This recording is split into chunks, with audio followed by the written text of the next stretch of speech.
Hello and welcome to Sports Update. I am Emmanuel Fashimi. We have a lot of stories making the heavyweights and rounds in the world of sports, and we'll be beginning from Saudi Arabia, precisely Riyadh, where Nigerian weightlifters have actually they did very well. But one weightlifter stood out, that is in the person of Ayodele, winning 3 medals for Nigeria in this particular championship. That is Ayodele of Nigerian grabs 3 medals for Nigeria. Ruth Ayodele by name, where she was able to win in the 64 kg category, and then also she won 2 silver and 1 bronze medal in the 100 kg category in the snatch event, and then 122 kg category in the clean and jerk, as well as 222 kg category in total. And that is for Ayodele, a lady that was discovered during the last National Sports Festival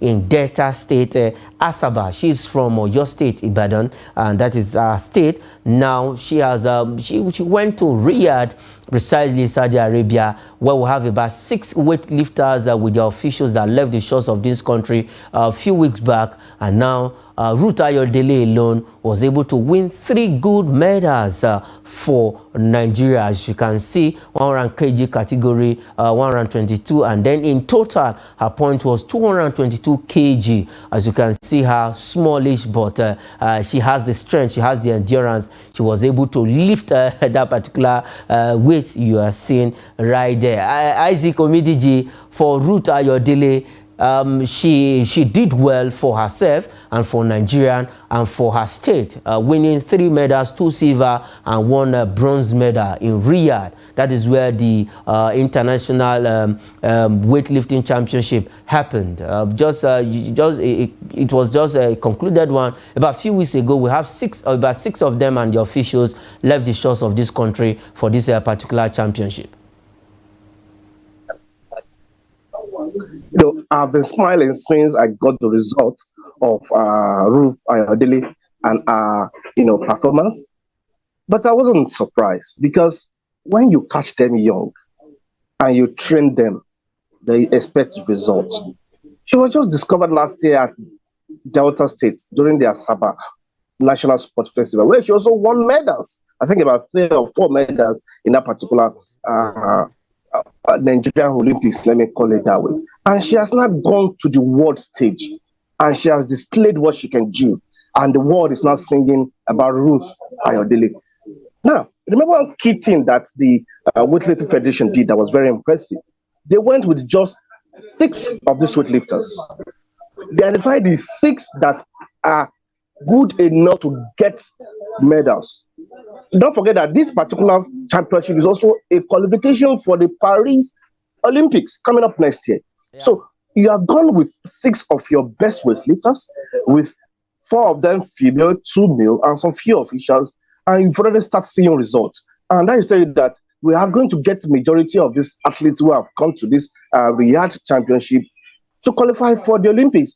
Very good, very wonderful. So when we talk about the National Sports Festival and other grassroots sports programs, that they should be given more support, it's because of things like this. It's because of athletes like this, weightlifters like this, who can distinguish themselves right from the grassroots. There are still lots of Ruth Ayodele yet to be discovered in Nigeria. Let us do more of this kind of national sport festival. Let's give better preparation organization, and we'll fish all of them out. Yes, a better organization will fish all of them out, and the National Sports Festival is actually a breeding ground to get talent. And let's not forget, a few weeks from now, we'll be having the National Youth Games also happening in Asaba. We'll get some feelers that about 5,000 plus athletes and officials have registered for the Youth Games that will be coming up in Asaba. So this is another venue, because Olympics is next year. This is another venue for all of the federations in Nigeria to go and scout for talent. Ruth Ayodele was discovered in Asaba. That is the National Sports Festival that happened last year in Asaba, where she also won gold. She won gold in about four or five medals she won in that particular festival. And now she has gone to the world stage. She 2 silver and 1 bronze medal, 222 kg in total. That was what she lifted right there in Riyadh, Saudi Arabia. Congratulations to Ruth Ayodele. Congratulations to Weightlifting Federation of Nigeria and every other weightlifter that went to Riyadh to put Nigeria's name on the global map. It was a good one. Okay, let's leave that story and still talking about some good outings for Nigeria, despite we are still feeling the loss of Israel Adesanya. But this time around, we will not be talking. We are talking about boxing now, but not not the mixed one, but the physical, just the punches alone. Now the Nigerian team who are right there in Senegal, Dakar precisely, for the qualification of Paris 2024, that is the Olympics. We started on a good note with Nigeria, Fatai Moshood Abiola, where she beat Obama Mangu Raul Abaga from Equatorial Guinea on 5-0 points in the round of 64 to advance to the round of 32 right there at the ongoing Olympic qualifier in Dakar, Senegal. And then we have Omole Dolapo Joshua knocked out Kanu Abu from Sierra Leone in round 1. And then we have Nigeria's, we have Oyesiji Adiola Omowumi, who beats Tanzania Yusuf Zulfa Manchu, also on 5 points, 5-0 points in the round of 16s women's 50 kg, while Adeshina Zena Moturai also defeated Havramena Onela of Burundi also on 5-0 points at the round of 16. This one in the women's 54 kg. Now, Isaac, our boxers have started on a very good note at the Olympic qualifiers. In the last Olympics, that is the Tokyo Olympics, we never had any boxer right there in the last Olympic. But this time around, the federation said they are not leaving any stone unturned. They want to put in their best. They want to have another Fiajagba in Paris 2024. And they have started that qualifiers on a very good note happening in Dakar, Senegal. Well, they've started on a good note, and they still have some hurdles to cross to eventually get qualification to Paris. And I hope that they will be able to get that qualification, because the way they've started firing on all cylinders. Majority of the boxers are boxing high, boxing hot, boxing fire, and taking their opponent to the clean. And I hope that they are fortified enough to be able to stand the heat to the end, because you don't just start well. You also need to sustain the momentum, and you need to get the qualification right, because it's not easy. A lot of people want to qualify, and just as I said, boxing was not something we did. We're able to get to the last Olympics in Tokyo. So this time around, we should be able to do that and compete with the best, so that these guys will be having the next exposure apart from the continent of Africa. And we've gone with the best in terms of the male and the female boxers. So I'm confident that just as they've started very well, they will continue very well, and they will get the qualification. I hope we will come back here someday to also discuss how they have qualified. Yes, we are sure to get that. We'll come back here and give you the results of how they fared in Dakar, Senegal. You trust TV to give you all of the results. Wherever it is happening, we are always there. Now, let's leave boxing, though these guys were camped, 2 camps, one in Nigeria and then one in London. And that result is actually paying off right there in Dakar, Senegal. We need the private body to invest in sport in this country. We shouldn't leave everything to the government alone. Let us also have private investors, and let's just pick any sport and you invest in it, and then you are bound to get your returns. Okay, let's leave boxing and go straight to the round leather game. Now, the administrative side of it, where the NFF have actually approved the change of name for the Nigerian Professional Football League. It's no longer Nigerian Professional Football League, but Nigeria Premier Football League. That name was ratified at the 79th General Assembly of the NFF that happened in Uyo. That is before the game against the Sao Tome and Principe. That is Super Eagles game against Sao Tome and Principe. Now the name has been approved. Isaac, I don't know what's wrong with the Nigerian Professional Football League. Well, must we always copy what others are doing, or we should just stick with our own originality? I'm not even bothered about what is wrong with Professional Football League and the new name Premier Football League. What I'm bothered about is organization, is branding, is marketing. We have lots to do in the league than just changing the name. So probably it is copying, probably it is trying to get it to be in conformity with some rules and regulations. What I'm more concerned about is Premier League or Professional League. Are we going to have right organization? Are we going to get the right branding? Are we going to get the right marketing for the league? Are the players going to be paid well? Are the coaches going to get better remunerations? Are we going to see good officiating? Are we going to see our league on terrestrial television? These are the things that I'm more concerned about. I'm not worried. The name will not bring the league on terrestrial television. The name will not attract better marketers. No, that is not how it is done. But since the NFF General Assembly knows better, and the name has been proposed to change from Nigeria Professional Football League to Nigeria Premier Football League, is still MPFL. Thank God the abbreviation hasn't changed. It is still the MPFL. The MPFL hasn't changed, only that the P has changed from Professional to Premier. Let's see how that will take us. And I hope that it's no longer even going to the Nigeria Premier Football League. But for example, Total NG Premier Football League, where we have good and big sponsors for the league. Yes, a big sponsor, but there is a problem right now, no matter how we're going to look at it. Some person might say it's not a problem, but it's a big issue. Now, no date has even been confirmed or announced that the league is going to kick off. What's the way forward? Where are we going? The players are tired. And last week, some players are complaining on officials that the date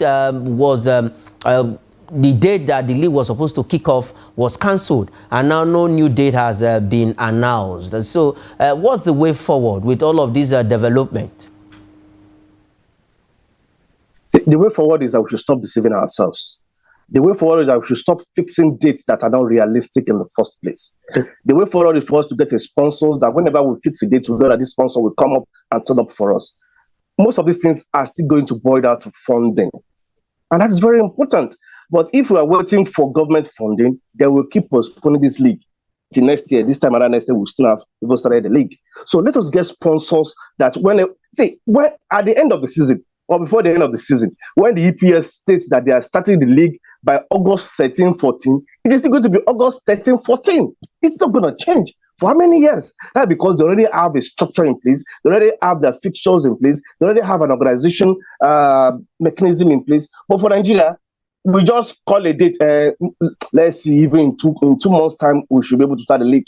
When in 2 months' time? Do we have everything on ground to start the league in 2 months' time? No. We only play together with the dates we fix. So let us get sponsors, let us get administrators that know what it means to fix dates. Dates should be marketable. Dates should be marketing strategy even for sponsors. But here we are. We have postponed the 9th, 10th day of the league that the league is supposed to start. And I'm very sure the next time that they're going to fix the league, Emmanuel, they will still postpone that one. They will still postpone because this is not a healthy one for our league. Like you rightly mentioned, these will not help investors, will not even allow investors to come and invest in our league. Because when you keep postponing, at the end of the day, if these guys put in their money, how are they going to get it back? These are some of the things that drives away investors. We need those who understand sports in general, sports management. Football is business. If you go all over the world right now, football, sports is something that everybody don't play with it. And you see, like you mentioned, the EPL, La Liga, once they say this date is when we are commencing the league, that league will commence on that day, except something happened that maybe a natural occurrence that is when the league will not start. And it's very difficult to see a natural occurrence happening for a league to be postponed. But well, I think it's a learning curve for us. We are still growing, no matter how we look at it.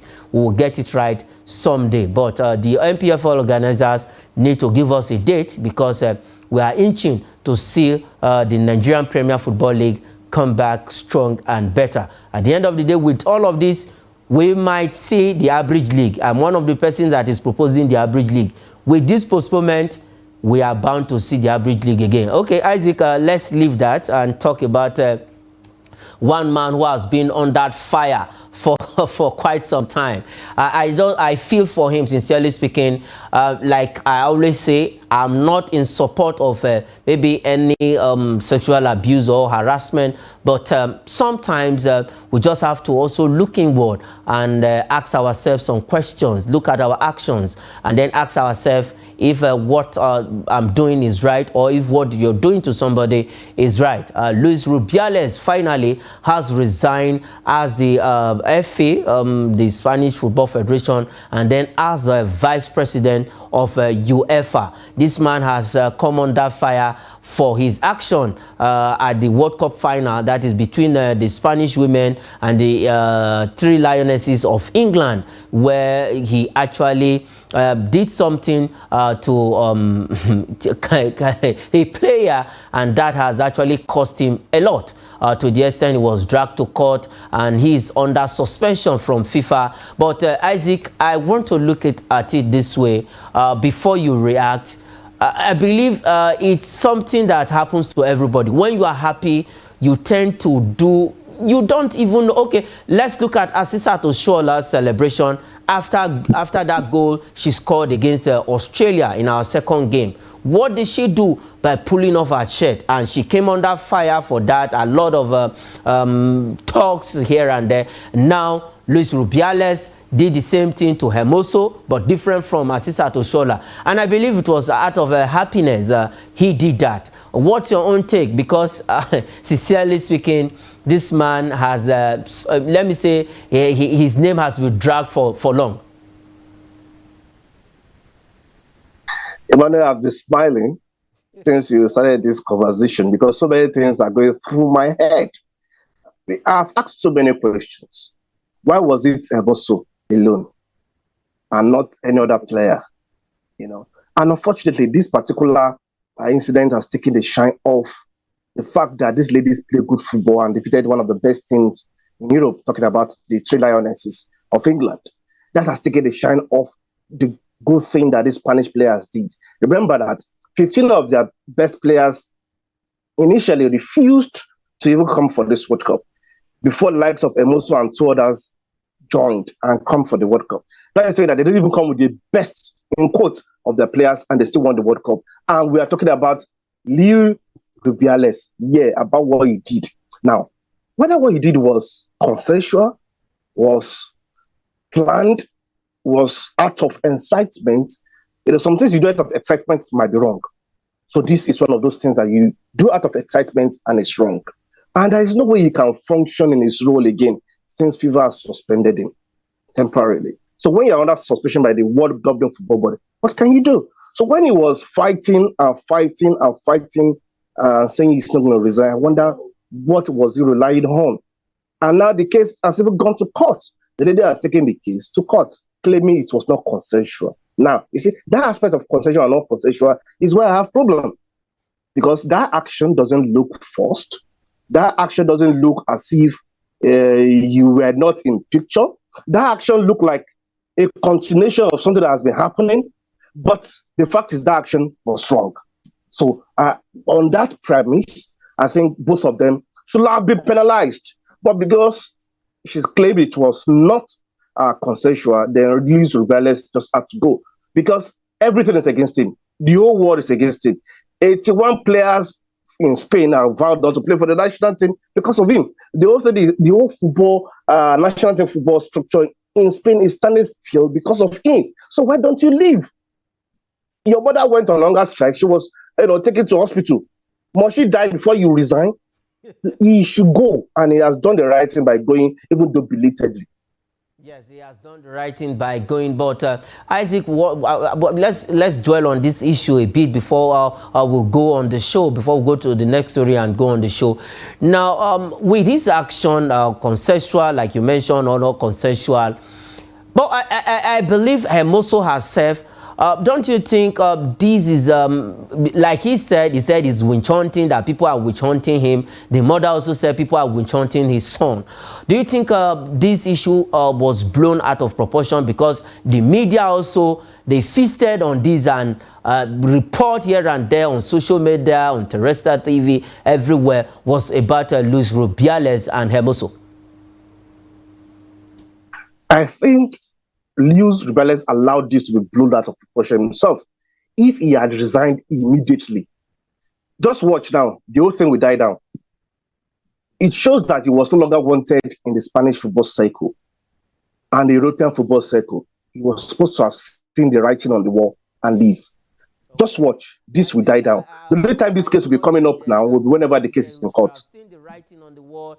On the wall and leave. Okay, before we go quickly, let's take on one Nigerian who has found an escape route to Turkey. That is Paul Onuachu. He has completed his medical with a Trabzonspor in the Turkish league. We know the Turkish league, the transfer window is still open until the second week of this month, where they will shut that transfer. But this time around, he has completed his medical with Trabzonspor, and that is where we leave it on Sports Update. Isaac Omejiji, thanks for your insightful analysis on the show. It was a wonderful one having you on the show this evening.